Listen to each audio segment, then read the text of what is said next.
How to be heard above the fray. It's pretty hard in the flesh, but once you go into the digital galaxy, it becomes even harder because everything essentially is amplified. And that's the core thesis, I think, that we're going to have from Nick this morning. In the world of the internet, and of course in many other aspects of life, we have a great deal of latitude about who we interact with.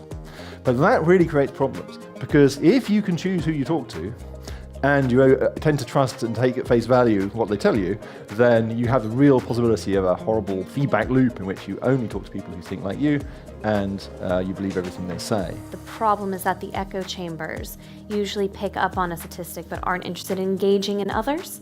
So obviously, I think most people in this room know you can calculate the answer you want for just about anything. People really tip in to the BBC as a trusted source, I hope, when things are really kicking off. The danger point for us is when it isn't a huge week. In those periods, I think where the engagement falls away from the BBC and other output, and it's that point at which the loud voices really take over and real people could get lost, and that's what we need to address. If you look at the news gathering habits of people under 30, they're very, very different. A lot of them, for example, are much more audio focused. They're getting their news from YouTube, they're getting their news from social media.